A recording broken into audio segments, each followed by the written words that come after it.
Hi, this is Jim Gibson. Thank you for joining me today on my channel. Really appreciate it. And I was going through the comments section of the YouTube account, and I noticed that a lot of people had the same question, or there was a handful of people had the same question. And that was, how do you find customers? And so I thought I would do a video on it, because there's no way I could answer that in comments. It would take, it's going to take a chapter in a book to answer that question. So what I'm going to do is I'm going to go through some of the things here, and it applies to everyone that's in business or thinking about starting a business. However, the advanced stuff for finding customers, the things that I used when I was in business, I'm going to share with you and tell you how successful they were, or some of the ones I struggled with. So just a little bit of background. I've been in IT since 1979. I started a business in the late 80s, early 90s. And we grew to a national business, installed systems all over the United States. Every state, every year, and some states multiple times, and it was very profitable. I sold the business a few years back. Actually, I sold my database. The business is not worth much. It's the customers that add value. So today we're going to talk about how to find customers. And I'm going to work through the whole scenario. I'm going to start for those people who may not have a business at all, and how to find customers, the first customer, and then I'm going to talk at the end some advanced tactics that I used. Your success in business always starts before you start the business. There's two things you have to figure out that are absolutely positively important. And the first thing is, who's going to be your customer? And what problem do they have that you're going to solve? They're the two questions you have to ask yourself. You have to be precise. Now, it can change in the future. Your customers can expand, different type of customers, things like that, different type of problems. But if you're going to start a business, you should at least have a clear thought in your mind of what problems you want to solve and who are going to be your customers. Customers are the keys. I think I told you a story about someone I know that a venture capitalist, small venture capitalist, gave him a couple $100,000 to start a business. And the first thing he did is he went out and bought trucks. And then he signed a lease for 5 years in a warehouse. And he filled his warehouse with all sorts of goodies and stuff. And then, of course, him and the prospective employees that he hired, they all had a time in Las Vegas before they came back, and stared at each other and said, now what do we do? Sometimes when you have too much money, it's a hindrance. I know that's hard to believe, isn't it? But sometimes the best way to start a business is with no resources, because then it gets you to think and to wonder, how can I do this? How can I solve this problem? Things like that. And that's how I started my business with Nova Voice and Data Systems many, many years ago, decades ago. Very successful, always in the black, always profitable to the very last day. Before you start the business, you got to have in your mind at least a starting customer. Who is that starting customer you're going to start with? What's that group of customers that you want to start with? Is it going to be, we're talking about IT, so is it going to be residential, or is it going to be commercial, or is it going to be a mixture of both? How are you going to solve their problems? What are their problems? And therefore, what are your opportunities in that area? And so that's the very first thing you got to do, is figure out who your customers are going to be and figure out the problems that they have that you can address and solve for them.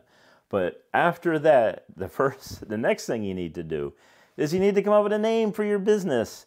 Now, in my opinion, don't come up with goofy names, okay? You may think it's funny, you may think it's cute, things like that. I had a friend that named his business, and I couldn't pronounce it, and it was just weird, okay? And I couldn't spell it. That's the worst name you could possibly think.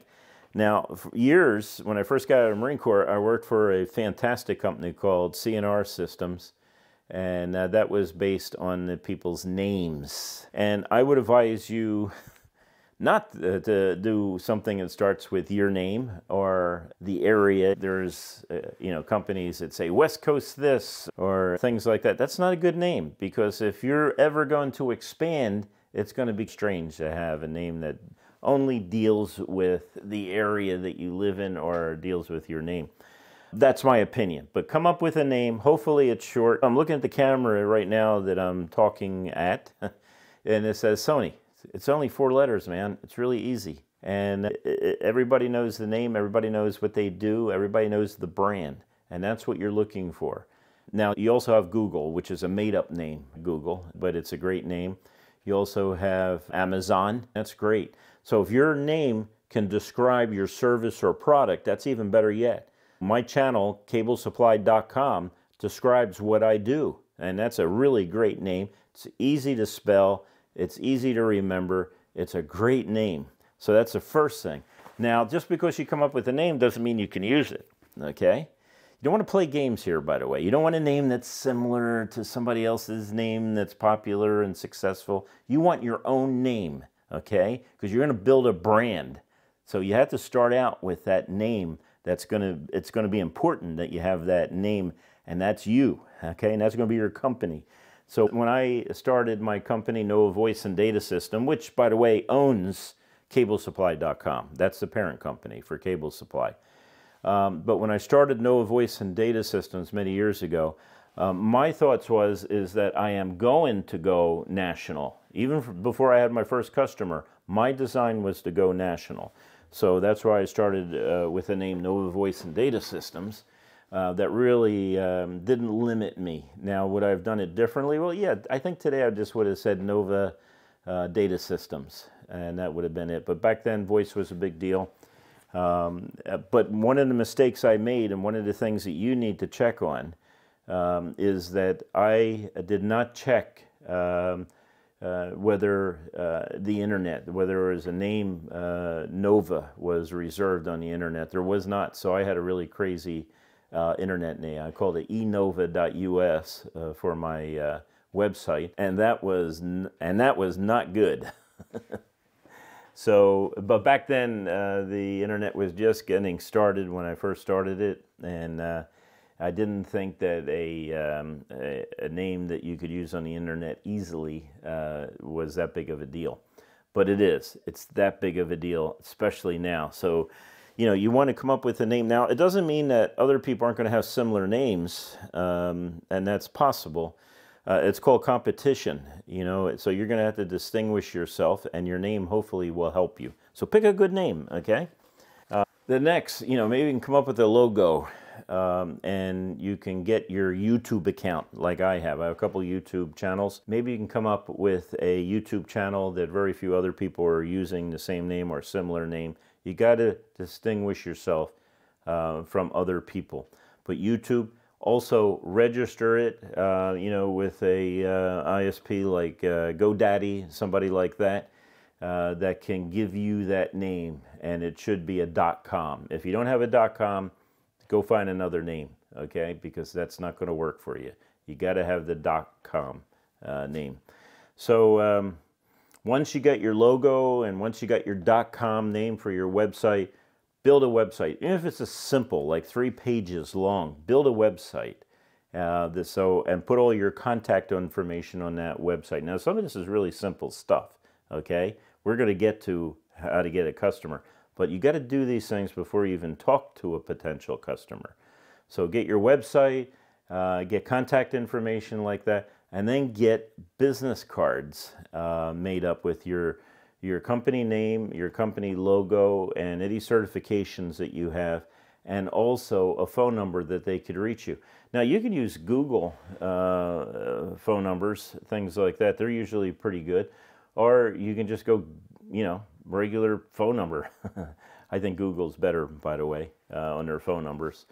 Do something like that. And, you know, you got a phone number, you got an address, you got everything, you're incorporated.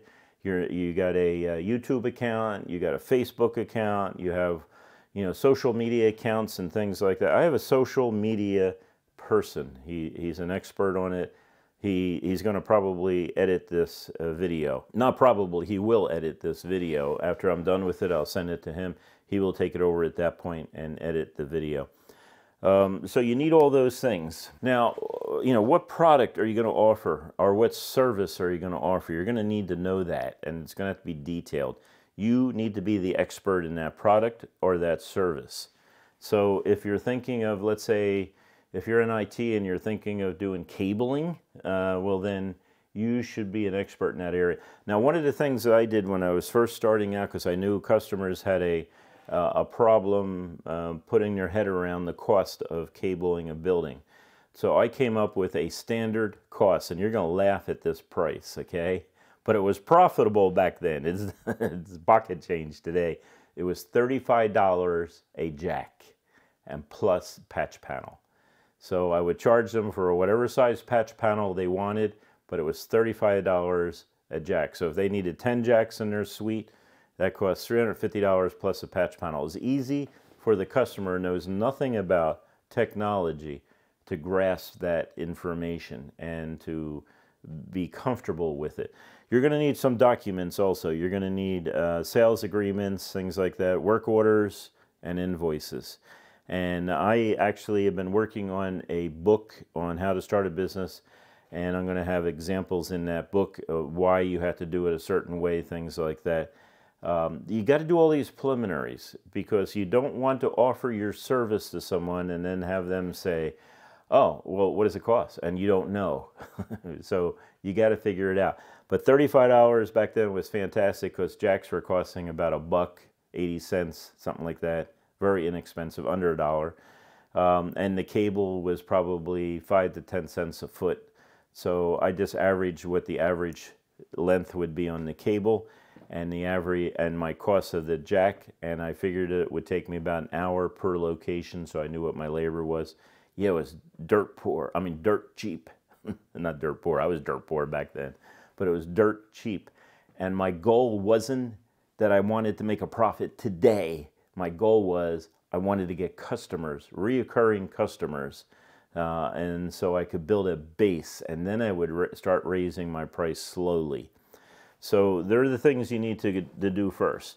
The next thing is, after you set up all your websites, after you do all this, after you have business cards and things like that, don't go overboard on this too. You don't need the most expensive business card. You just need a business card. Now, another thing you need to do is I'm going to recommend that you go to certain events, certain places, things like that. You're going to need to look professional. So you're going to need either a suit and tie, or you're going to need a sports coat, or you're going to need a 3-button, like I have one right now, something like that with Dockers, something that says you're professional. You don't want to look like you're Joe the bum down the street that's begging for money. You want to look at as the point where someone is going to hand you money to do a job, or going to sign off on a job, that they're really confident or fairly confident that you're actually going to get the job done in a professional way. So that's a technical thing. That's going to be a little different. But in this case, you want to look professional, because what I think you should do is you need to go to certain events. And this is how you build customers. This is how you get the customers that you need to start your business. So the first thing I would do is I would start going to some events and telling people what you do. Don't be bashful in this.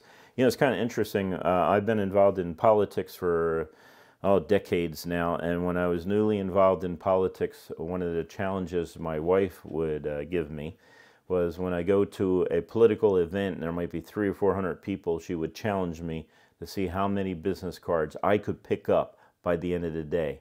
Now, there's other things today besides business cards. There's a thing where you take your cell phone and you tap it, and they get your business card, you get theirs. But you want to collect business cards, and you want to make sure you give them out. And it was a game for me with my wife. Every time I went to an event, I'd be really dressed up. Some of them were black tie events and things like that. And I'd be giving out my business card. I'd be trying to get rid of them. I don't want to hoard these things. They're no good in my pocket, so I want to get them out.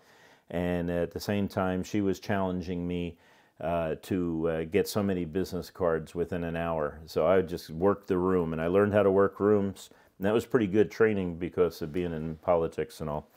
But, you want to go to events. Now, some of the events you want to go to might be small, too. Might be low-keyed, but you still want to look professional. You want to look a notch above your competitors. And so think about churches. If you go to a church or a synagogue, they're going to be people who have a natural trust for you that you're going to get the job done because, hey, you go to their church or you go to their synagogue. Think of it that way, that there's an opportunity. When you go to church, you should have your business cards with you all the time. I mean, the other day I was looking, I need a gate, wrought iron gate that is lockable, right? And I'm walking in this area here in California, and this company is putting up wrought iron gates, and he has his a blowtorch and everything else. He's welding it or whatever he's doing. He's attaching the gate to the post he put in. And I said, "Oh, you do gates?" He said, "Yeah." And I said, "You have a business card?" He goes, "You know, we don't mess with business cards. You got my name. You know what my name is. Look me up." Well, I never looked him up. I forgot about it, and I don't know who he is, and I still need the gate. So make sure you have business cards and material you can hand out. Chamber of Commerce. I mean, come on, you got a Chamber of Commerce in your city? Go check them out. Sometimes you can go to events and things like that, and you don't have to join. But I would join. You know, I go to a couple different chambers in my area, different cities and stuff like that. And I meet people, and I make sure I talk to them, and I make sure they're, you know, I get to know them, and I get to see them 2 or 3 times. When someone sees you 2 or 3 times, I know you're in business in the area. Then all of a sudden they have a job or a need for you, then they think about you first. And of course, you've given them 3 or 4 business cards already. So you want to do that. Golf, if you're a golfer, you know, you can meet people there, business people there. Mine was always business to business. It was rarely ever residential work. I did not like residential work. It's different when it comes to IT and cabling and stuff like that. So I really didn't care for residential work. Other people like it. As I said in one of the other videos, this guy does fantastic work, and he makes a ton of money doing residential. So I'm not trying to put it down. Next is flyers. You just show up sometimes at businesses with a flyer. Nicely done flyer. Professional looking. Not something written by your kids. You know, I just remember there was a person that I knew, and I'd call up, and they would have their kid on their voicemail. You know, "Hi, this is Bob. You know, this is Johnny's boy. Sorry, he's not available." You know, come on, man, that's not professional. You know, you're wasting people's time. They got to wait till you shut up so you can leave a voicemail, and it's just stupid. Okay, so don't do stupid things. Flyers. You can do flyers, especially if you're doing homes. And that's a niche. Now, the friend that I told you about that does this niche, he only deals with people whose homes are worth like $5 million or more. Because you got, you know, who is a customer? He who pays. So if you don't have the money to buy that high-end, low voltage system, you know, I'm thinking entertainment centers, things like that, or cameras, things like that. If the customer has money, you're most likely going to get paid, and they're not going to play games with you. So that's his niche, was wealthy homeowners. Mine was never been homeowners. So you know, you want to go to these events, things like that. You want to get involved. The community should know you. Now I'm going to start talking about some of the things that I did that was an advanced type of customer search. Marketing, it's called. One of the things that I did was radio. I used to do radio all the time. There's 2 things I did on radio. I would do a commercial on radio. Now, radio is not as popular as it used to be, so maybe you're looking at Google ads and things like that. I've never had great success of Google ads years ago. I just found they were not cost effective for me. Now, maybe I just need to learn to do them better.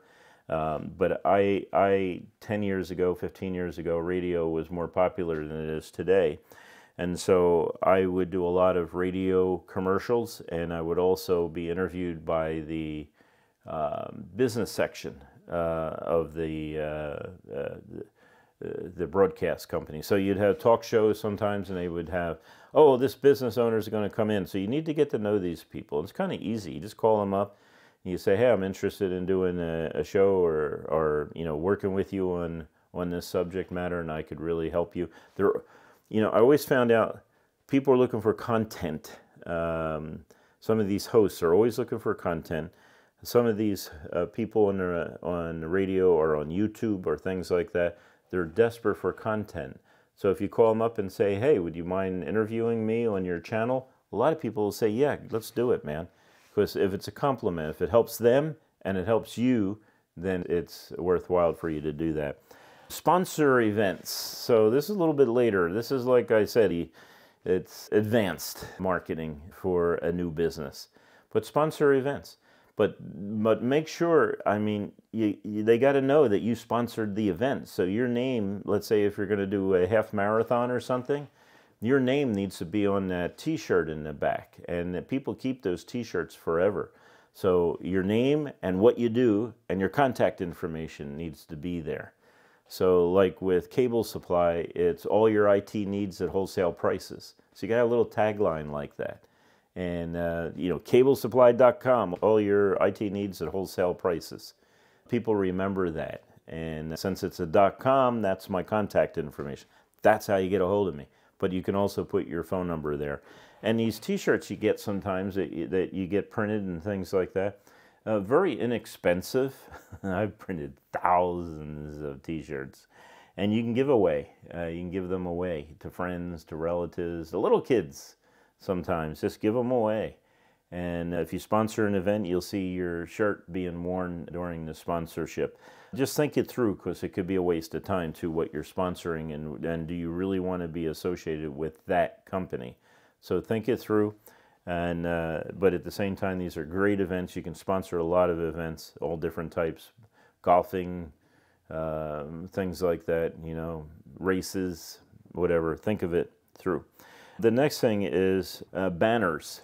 So once you start to get a job, let's say you're at a construction site and you're cabling a building, why not get a 20-foot banner by 10 foot high and put it right there on the chain link fence outside where you're doing, where it would say something like, the name of your business is doing low voltage cabling on this building. Here's our contact information. This is a great thing. We've done that a number of times, and the banner is more than paid for itself within, I would say, 1 or 2 months. We were out there for a while. Banner's always there. Of course, when you're talking about your vehicles, especially service vehicles, I wouldn't do this to your home-owned vehicle, and stay away from the magnetic signs. They always come across as cheesy and unprofessional.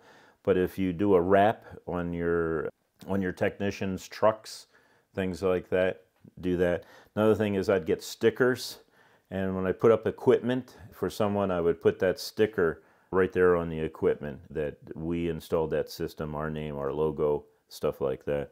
So you want to do things like that. Also, what you want to do is you want to go support non-competitors that are in the same market. So like for me, I made friends with Microsoft dealers. I'm not a Microsoft dealer. That's never interests me. I've always been Cisco. I've always been cybersecurity. I've always been network design stuff, but I don't want to install software or maintain the software or change passwords or things like that. I always had like-minded people that were not competitors. And in fact, I picked them out pretty early on. I would go to them, and I would go to the small Microsoft dealer. I'd go in there and I'd introduce myself. I'd give them my business card. I'd say, I can do your cabling, and I'll do it at wholesale. And I'll do it at such a price that you can charge your customers a different price, a higher price, because you should benefit from that because you've given me the work. And so if I charge $200 for a drop, you can charge $300. And I would walk them through that to show what advantage is to them. That's the point of this, is it has to be a win-win situation, to use that often used and worn out term. It has to be a win-win situation. You have to help them be profitable while they help you to be profitable. And it helps the customer, the end customer. But remember, your customer is not that, if you have this type of relationship, your customer is not where you're doing the install. Your customer is the person that gives you the check. So don't ever forget that. You work for the person that gives you the check. That's your customer. So your Microsoft dealer, that's your customer. Your Cisco dealer, that's your customer. Your company that's asking you to install in a certain area, that's your customer. Whoever gives you a check, that's the person you're supposed to please. And you're supposed to do it that way. Now, when you start to get leads, you need to track all these leads, and that can be done pretty simple. Just a piece of paper that you get copies of or anything else, or you can just do it on a software program when someone calls in and they say, well, you know, I want to give you this lead. A friend of mine is moving and he needs a new system installed. Well, you want to write all that down, and then if you get that sale, and maybe if you don't get the sale, you know, send something to that person who gave you that lead. Send something that would be of interest to that person. You know, when sometimes we had females that were working in the IT department of a big corporation, we would send them a bunch of flowers or a bunch of candy and tell them how much we appreciate the lead. It was nothing more than that. Not trying to do anything else except that, just to say thank you. And they seem to like that, the candy and the flowers, things like that. Receptionists, always, always, always respect receptionists. They're the doorkeepers. They're the people that are going to let you get in and see the CEO or the president of the company. So always treat them with respect. One of the things I used to do is I would have this little glass container, really nice glass container, and I would get it labeled on the outside, the name of my business and what we did. It would be etched in on the glass, the clear glass, and I'd fill it with Jelly Bellies, and I would give it to the receptionist, and I would tell her, anytime it's empty, you call and I'll have someone out here to refill it for you for free, and eat as many as you want for yourself. And then people would come into the office and they would see the name. Remember, you want to have a logo that they recognize and a name that's easy to remember. So that a lot of people coming through an office, especially if they are also a business-to-business type of company, then you want that logo there all the time. You want to be known. Your logo, your name of your company should be all over the place, should be known by everyone, and you should be the go-to person concerning your products. So you got to keep track of these leads. You know, one other thing, I used to have a bunch of lawyers that I worked for, and they're really nice guys, and I really like them. You got to learn to like your customers, even if they're aggravating sometimes, because they're the people that put the food on your table at night. And they're the people that pay your house payment and pay your car payment and keep your business alive. So I had a bunch of these lawyers that were friends, that were business associates, things like that. And I came across this book that was how to generate leads for lawyers, how they could generate leads. And so I bought the book and sent it to each of them. Never asked them for anything, by the way. They never asked for the book. I just found it so interesting in my business. And I knew these lawyers that I was dealing with were business lawyers. I just thought this would help them. So you want to look for ways you can help people, not just because you're going to get something back in return. Don't expect that. And don't act like you deserve something back in return. You're just trying to help other people. And what I found out is you give to get. So you give first before you get, okay? So you want to help them. So when you help them, they'll remember you. And hopefully, if they're decent people, when they see an opportunity for you, they will give you a referral. So I've given you a lot of information. You know, I just think that if you work hard at this, it's hard work at the beginning. Once you get a base that can support your business, then you can even build further than that. And that's what I always worked on. Now, I almost forgot. I need thumbs up and I need subscriptions. So if you want to subscribe, that would be fantastic. Please subscribe. And because I'm going to produce a lot of videos like this in the future. And if you want to be reminded that I'm producing these type of videos, then please subscribe. And thank you for sticking in there till the end. And I hope you have a wonderful day and go sell, man. Be successful at this. Don't give up.